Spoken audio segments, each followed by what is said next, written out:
జన్మదినం సందర్భంగా మా దేశ ప్రజలందరికీ కూడా ధన్యవాదాలు, శుభాకాంక్షలు. ఈరోజు ఆయన జన్మదినం అంటే ఒక పండుగ దినం.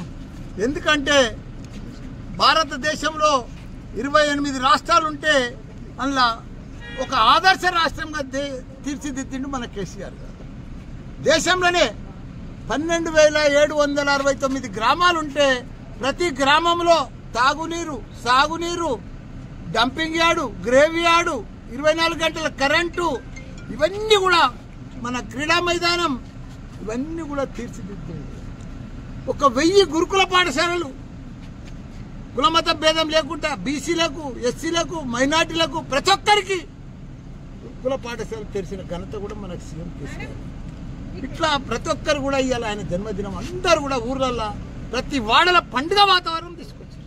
ఇక్కడ మా గౌడెల్లో పెద్ద ఎత్తున ఇవాళ చెట్లు నాట్యం, అదే మాత్రంగా పెద్ద అనాథాశ్రమం వచ్చింది. మా సంతోషరావు గారు వచ్చారు. ఆయన కూడా ఈరోజు కేసీఆర్ గారి పేరు మీద 2 లక్షల రూపాయలు దీనికి డొనేషన్ కూడా ఇస్తున్నాడు. ఏది ఏమైనా మనం చూస్తూ ఉన్నాం, ఎక్కడ చూసినా కేసీఆర్ కేసీఆర్ కేసీఆర్. ఆయన మళ్ళీ రావాలి, సీఎం కావాలి అని ప్రజలంతా కొట్టుకుంటారు. కాబట్టి ఆయన 110 ఏళ్ళు మంచిగా బతకాలి ఆనందంగా.